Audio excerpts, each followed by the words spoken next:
This is your daily encouragement. I'm Dr. Kevin Agar. We're down at Marriage Partners Studio. Why don't you take a look around with us?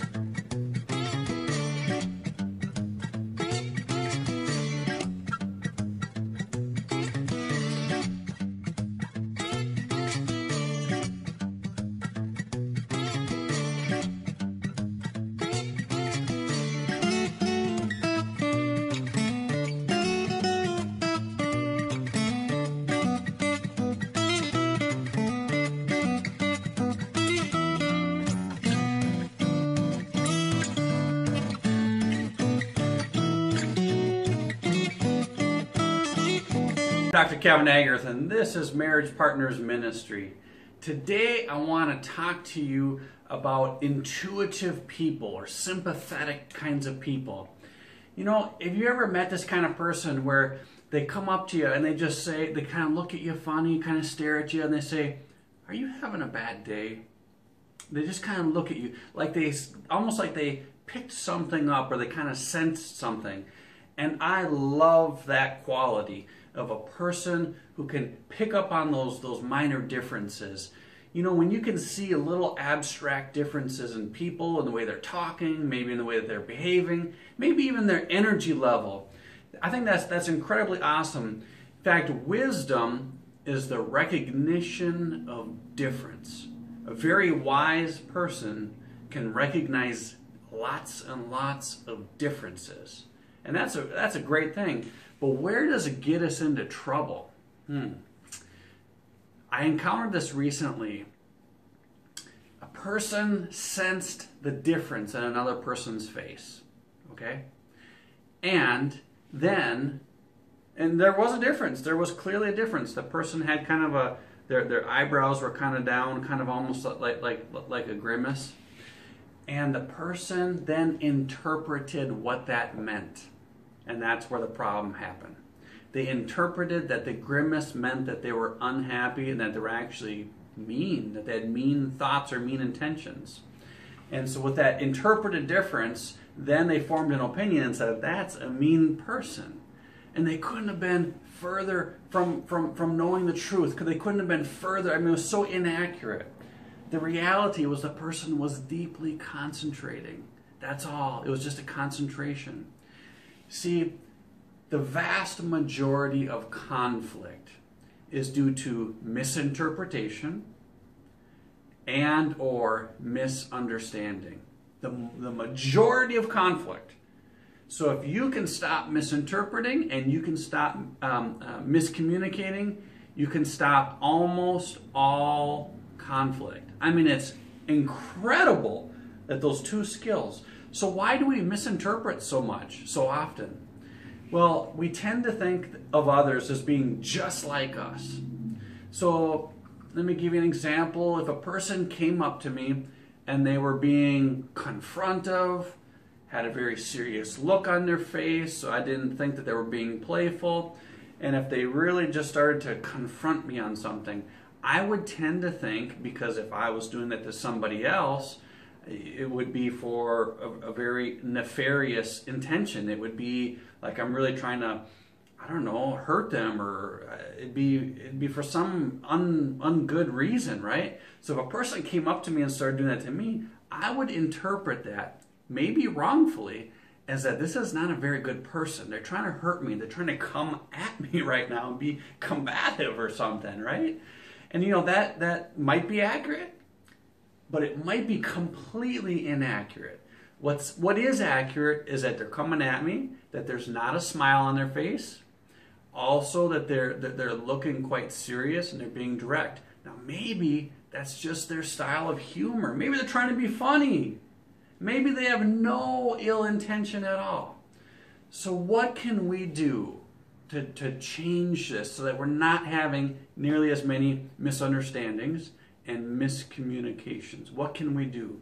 Well, first of all, when we recognize the difference in a moment, difference of an atmosphere, difference in the countenance on a person's face, a difference in the tone of their voice, we can start by not applying a meaning to that.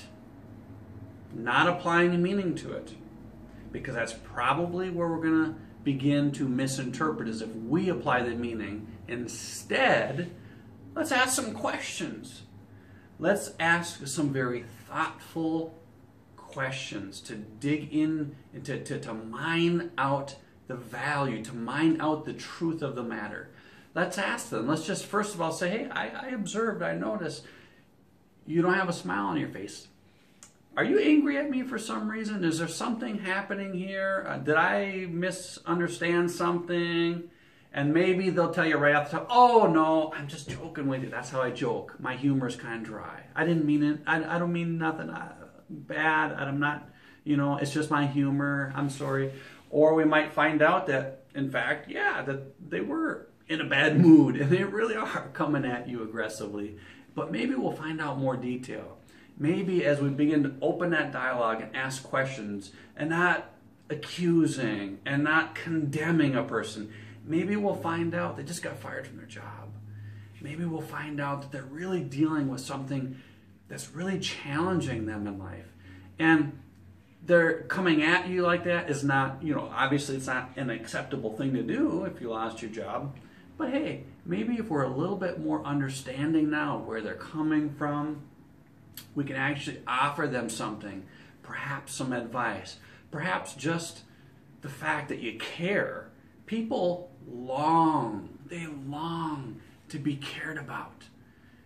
And so if you just show your care to somebody, oftentimes that will make the biggest difference in their day. And sometimes you'll change around a negative situation just simply by caring. That reminds me of something I've got to share with you. I wasn't planning on having on this video, but I got to share it with you. So I own some apartment buildings, and my manager, nice lady that I hired to help run the place, and so she says that one of the tenants is having a real problem and wants to talk with me. And so I said, well, that's why I hired you. I don't really deal with these kinds of problems. Yeah, but she really wants to talk to you. I said, okay. So I went into my office, and this lady, she came storming into my office. And she was going to talk, and she wanted to talk to me, and she wanted to talk right now. Now, I must be honest. I'm human. I will never lie to you.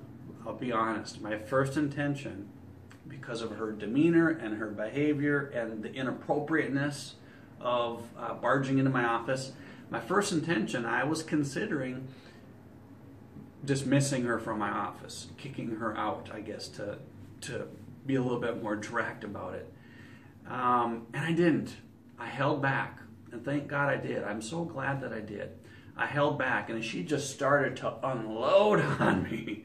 I mean, she was really starting to let me have it. And she had felt like she was being treated unfairly. Now, I happened to have known that she had several cats in her apartment, and she was not allowed to have any cats. And so I mentioned to her, I said, well, how many cats do you have in your apartment? And she kind of hesitated, and could see the look on her face. She kind of knew I knew. She kind of knew I had her, so to speak. And she says, well, and I could see the look on her eye and the eyebrows. She was getting ready for a fight, right? And I said, listen, you're right, I do know. And I also know that you love your cats and that you take very good care of them. And I know that you keep your place very clean. And I know that it's not a problem for you, for the property, for anybody. It's not a problem. And so I overlook that because I know that you're doing good. I know that. I know that you are. And so, we try to be as fair as possible. But there are some things like this where, I want you to be able to have these cats that you really, really love.